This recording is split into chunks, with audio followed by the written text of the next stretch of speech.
Nous allons lire dans Jean 3, au chapitre 3.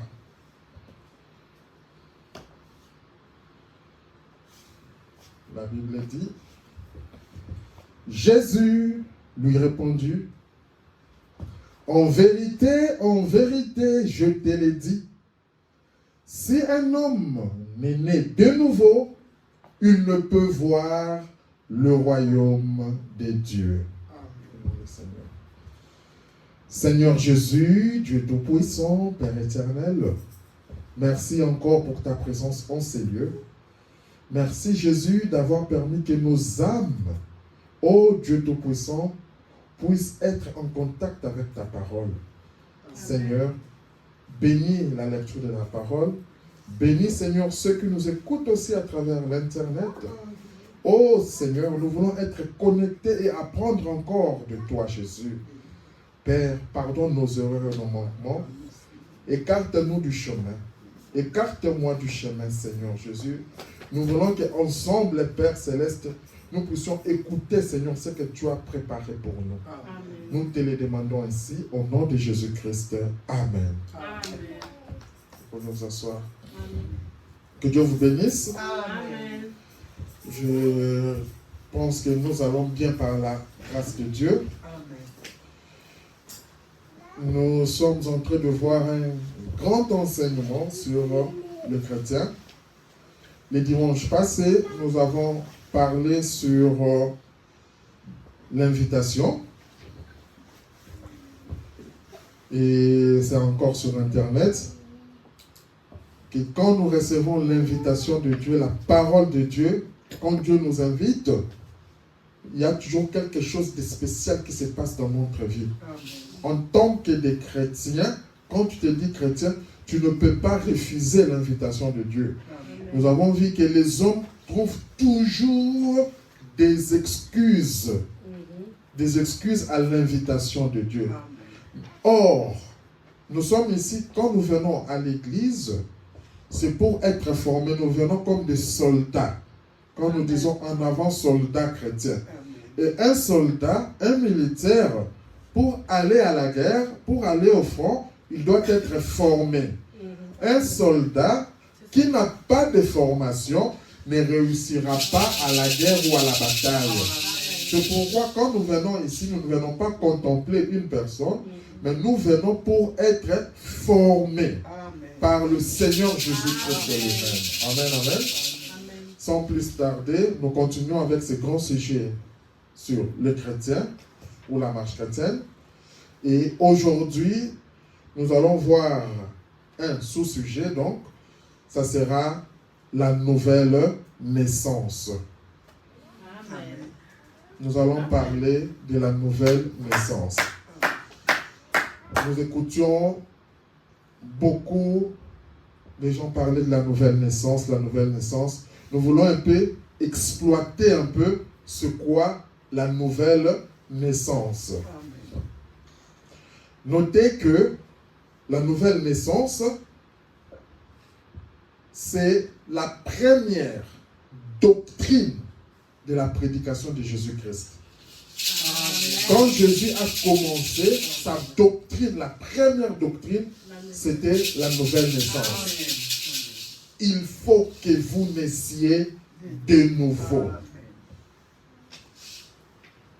En tout cas, que Dieu bénisse sa parole. Amen. Comme le frère Branham le disait quelque part, il dit que c'était la première doctrine de Jésus. Il faut que vous naissiez de nouveau. Donc, beaucoup de gens apportent cela de différentes manières, et nous allons amener ça, la manière que le Seigneur va nous conduire, pour que nous essayions de capter. Si nous ne finissons pas, nous le finirons prochainement. Mais je pense que ça serait bien ce matin qu'on essaie d'étudier un peu ce sujet, un peu de manière plus profonde. Il faut que vous naissiez de nouveau. Le frère Branham dit quelque part que c'est un sujet vraiment profond, la nouvelle naissance. Tu ne peux pas parler des chrétiens sans parler de la nouvelle naissance. Amen. Alors, nous allons continuer à lire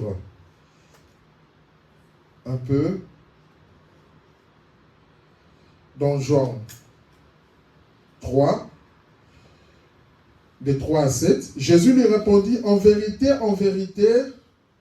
je te l'ai dit, si un homme n'est né de nouveau, il ne peut voir le royaume de Dieu.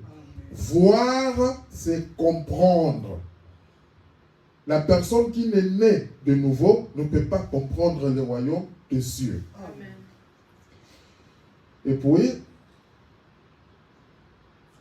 Nicodème lui dit, nous comprenons que dans cette histoire, c'était Nicodème qui était venu de nuit. Quand vous vous rappelez de tous les enseignements que nous avons donnés, ils avaient peur de répandre la nouvelle ou la doctrine de Jésus. Alors les gens avaient peur qu'on nous voie avec Jésus. C'est pourquoi Nicodème est venu de nuit, parce que les gens n'allaient pas les reconnaître. Ils s'étaient déguisés, venus de nuit pour parler à Jésus. Nicodème lui dit, comment un homme peut-il naître quand il est vieux? Ça troublait. Jésus lui parle de la nouvelle naissance. Nicodème, qui était un maître de la loi, un enseignant de la parole, il ne comprenait pas ces choses. Peut-il rentrer dans le sein de sa mère et naître? Jésus répondit, en vérité, je te l'ai dit, si un homme n'est né d'eau et d'esprit, il ne peut pas entrer dans le royaume de Dieu. Amen. Pour entrer dans le royaume de Dieu, il faut naître d'eau et d'esprit. Pour entrer dans le royaume de Dieu, il faut la nouvelle naissance. Amen. Frère Branham dit quelque part, maintenant, pour commencer, pour servir de fondement, pour laquelle il faut que nous naissions de nouveau. C'est parce que la Bible nous enseigne que nous sommes tous nés dans le péché. Amen. Déjà par nature, la vie de l'homme, par nature, nous sommes nés dans le péché, enfantés dans l'iniquité, venus dans le monde en proférant ou en disant des mensonges.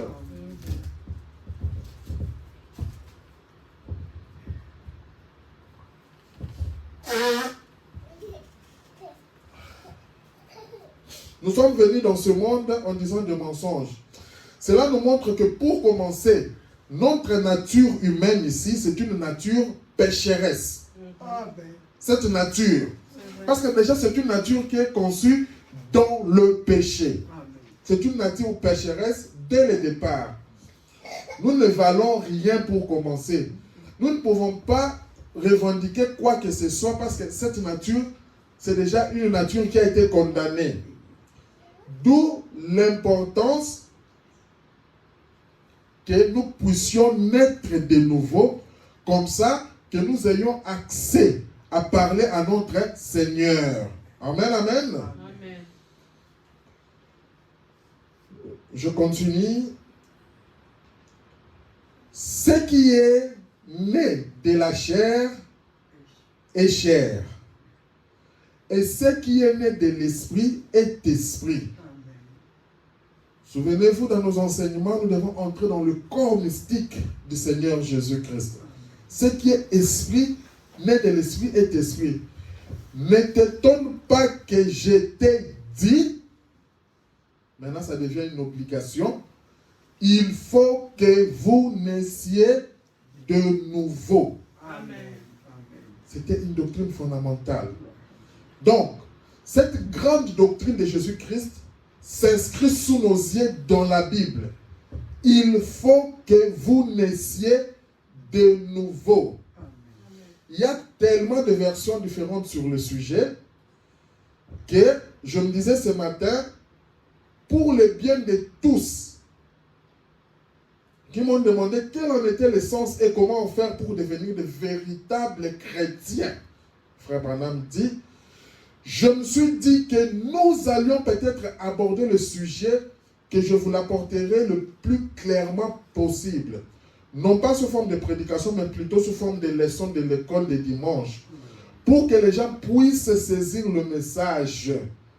Maintenant, on trouve beaucoup de termes, beaucoup d'interprétation de ces termes, naître de nouveau. C'est pour ça, ce matin, on va essayer d'exploiter un peu ces termes, naître de nouveau, la nouvelle naissance. Alors, pour commencer, je voudrais qu'on comprenne un peu d'abord c'est quoi la naissance. La naissance naturelle, la notion naturelle de naissance désigne le début de la vie. Défini par le moment où un enfant sort du ventre de sa mère. Quand tu parles de la naissance, pour parler de la naissance, on voit une vie qui est là. La femme peut être enceinte pendant autant de mois. On ne parle pas de naissance tant qu'on n'a pas vu cette vie-là. On n'a pas vu cet enfant-là. On ne peut pas parler de naissance. Pour parler de naissance, l'enfant doit sortir du ventre. On parle, il y a une vie, il y a une naissance. C'est pourquoi je dis ici, la Bible utilise parfois la naissance comme métaphore pour décrire la transmission de la vie de Dieu aux pécheurs. Sans cette vie, nous sommes morts dans nos péchés. Amen. Parce que nous avons vu que la nature humaine, nous avons été conçus dans le péché, dans l'iniquité, venus dans le monde déjà en parlant, en proférant, en parlant du mensonge. Donc, comme Dieu est le pécheur et le péché, comme Dieu il est le péché, nous devrions maintenant mourir de cette vie pécheresse pour naître en Christ. Amen, amen. Amen. Pour avoir la vie de Dieu. Et les gens vont voir maintenant la manifestation des fils et des filles de Dieu. Amen. Alors, dans le naturel, pour avoir cette vie, il y a d'abord l'eau, c'est que nous appelons la perte des eaux. Il y a le sang, et puis il y a la vie qui sort. Et quand la vie sort, ça sort avec des cris, l'enfant pleure, tout ça, on dit, il y a la vie qui est là. Amen. Amen. En résumé, avant que nous entrons en détail, en résumé, comme nous sommes sur ce grand sujet de chrétiens, un véritable chrétien doit naître de nouveau. Amen. Et la nouvelle naissance, c'est quoi? C'est mourir en soi-même. La nouvelle naissance, c'est l'abandon total à Dieu. La nouvelle naissance, c'est croire en Jésus-Christ. Amen. La nouvelle naissance, c'est la vie éternelle. La nouvelle naissance, c'est l'acceptation personnelle de l'invitation de Dieu. Amen. Nous allons définir le sujet de l'invitation. Quand tu acceptes l'invitation personnelle de Dieu, c'est la nouvelle naissance. La nouvelle naissance, c'est laisser conduire par Dieu. Et enfin, la nouvelle naissance, c'est devenir même ou être une partie de Dieu. Amen. Quand tu es né de nouveau, ça a un impact sur la vie d'un chrétien. Et ce que j'ai appelé comme impact, c'est quoi? Quand tu es né de nouveau, tu as la décision sincère de changer. Donc, tu veux laisser ta vie de pécheur pour devenir un enfant de Dieu. Amen. Donc, tu as ce désir profond-là de changement. Amen. Et puis, quand l'impact encore, c'est quoi? Tu es un pèlerin. Quand tu es né de nouveau, dans ce monde, tu es un pèlerin ou un étranger. Dans ce monde pécheur. Parce que nous allons dans une cité où l'agneau est la lumière. Amen. En bref, la nouvelle naissance, c'est un processus qui me fait, moi, aboutir à être une partie de Dieu. C'est ça, en fait, c'est la nouvelle naissance. C'est tout ce processus-là.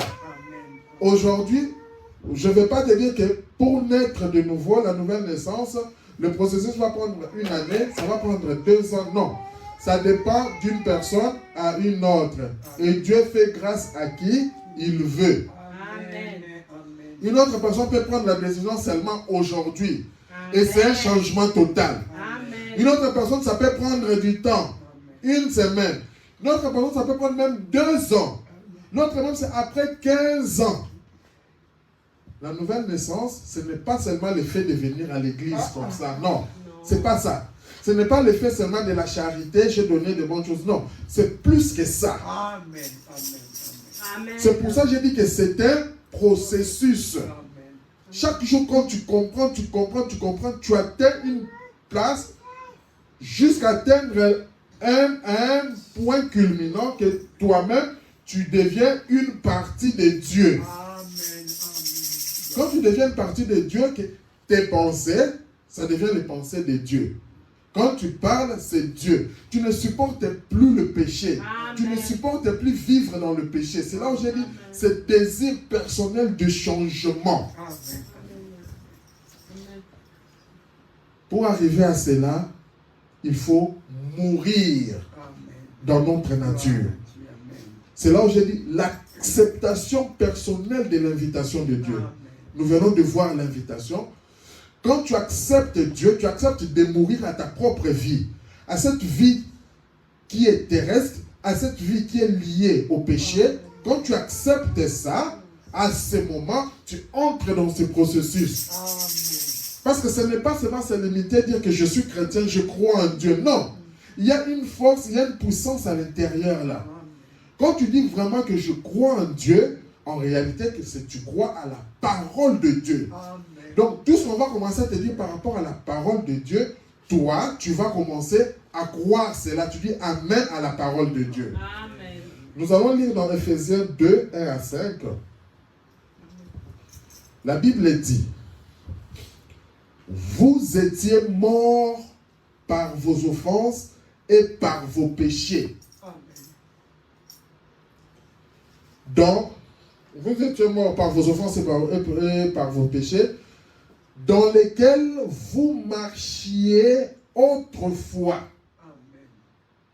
selon le train de ce monde, selon le prince de la puissance de l'air, de l'esprit qui agit maintenant dans le fils de la rébellion.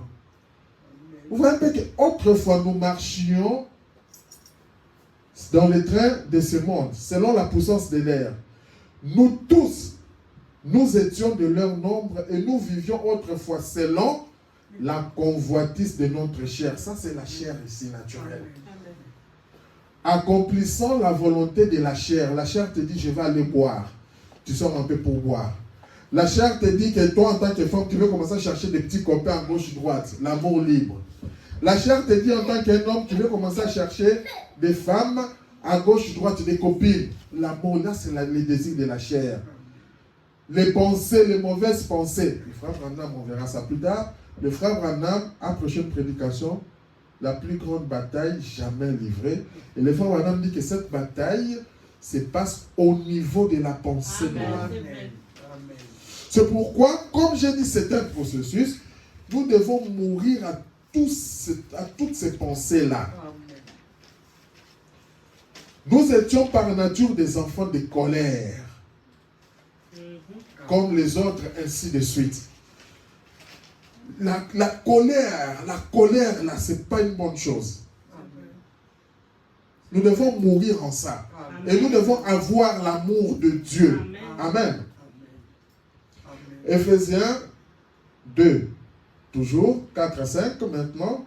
Mais Dieu, qui est riche en miséricorde, Amen. à cause du grand amour dont il nous a aimés, Amen. nous qui étions morts par nos offenses, nous a rendus quoi? À la vie avec Christ.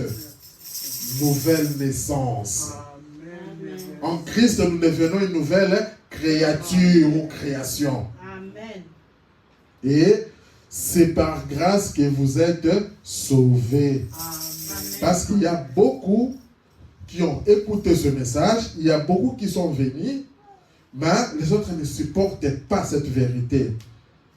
Quand toi tu regardes, ce n'est que la grâce de Dieu. Nous allons prendre le prophète dans démonologie, domaine physique, au paragraphe 61. Qu'est dit le frère Branham? Mais maintenant, remarquez donc, alors que l'eau, le sang et l'esprit produisent la nouvelle naissance. Pas vrai? L'eau, le sang et l'esprit. Maintenant, regardez bien. C'est ce qui représente de la nouvelle naissance. Qu'est-ce qui représente la naissance naturelle? Parce que pour mieux comprendre le spirituel, il faut aller dans le naturel. Amen. Avant que la nouvelle naissance se produise, vous les mères, les mamans, vous le savez. À la naissance d'un bébé, qu'est-ce qu'il y a en premier? De l'eau. Il y a la perte des eaux. Ensuite, il y a le sang. Ensuite, voyez-vous, c'est ce qui produit la vie. Voyez-vous, ce qui produit la personne. L'eau, le sang, l'esprit. Amen.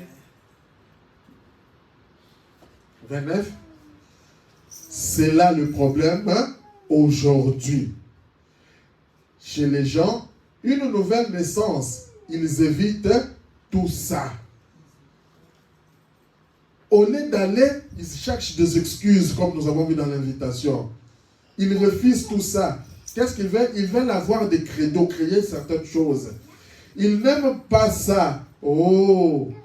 Ils ont substitué quelque chose à la nouvelle naissance. Pour eux, qu'est-ce qu'ils appellent la nouvelle naissance? Venez et croyez, c'est tout ce que vous savez à faire.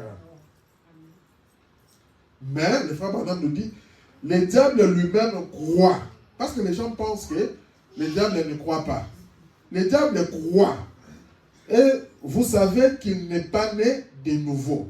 Ce n'est pas seulement le fait de croire. Ce n'est pas ça seulement la nouvelle naissance. Parce que le diable croit. Il croit que Dieu est Dieu. Il croit que Dieu est tout-puissant. Le diable, il le croit. Mais si seulement c'est limité à ça, et qu'on appelle ça la nouvelle naissance, ce n'est pas ça. Parce que les gens disent, venez et croyez, c'est tout. Ce n'est pas ça. C'est toute une vie. C'est un processus. Amen. Il y a une nouvelle naissance, il y a quelque chose qui va de pair avec ça.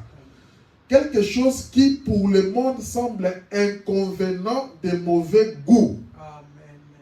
Quand on entre dans les profondeurs, pour le monde, on te dit quoi? Laisse de boire. Quoi?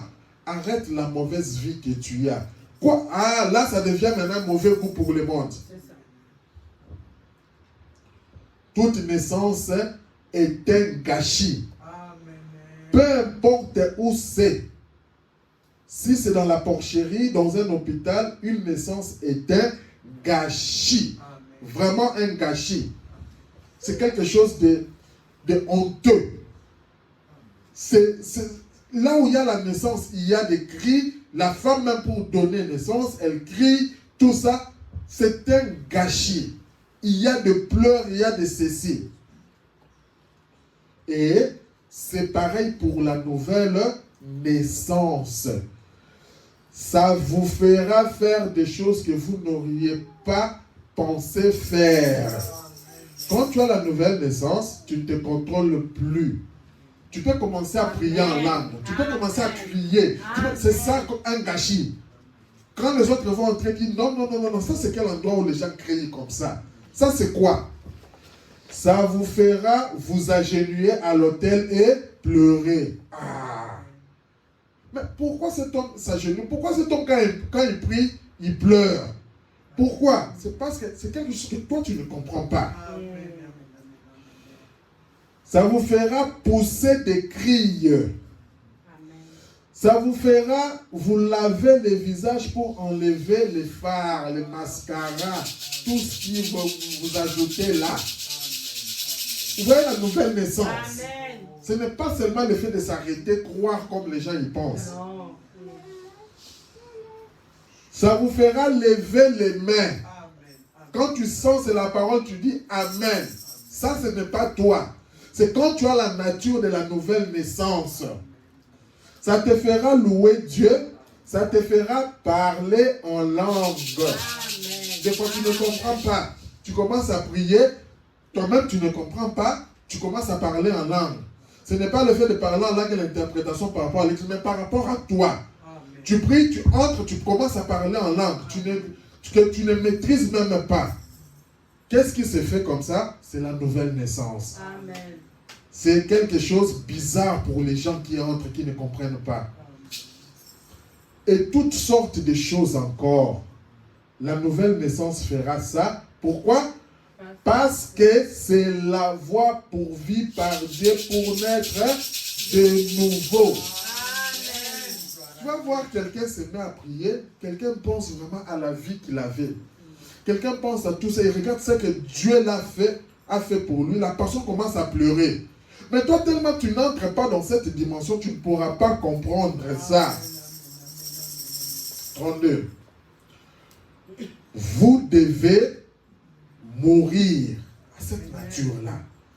Vous devez mourir avant de pouvoir renaître. Le frère Manon donne même l'exemple, c'est comme nous avons le manguier ou un fruit.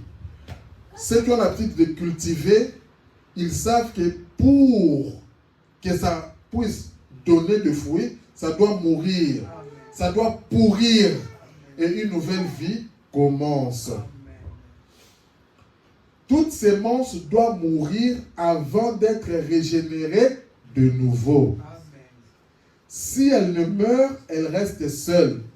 Il faut qu'un homme meure à sa propre pensée.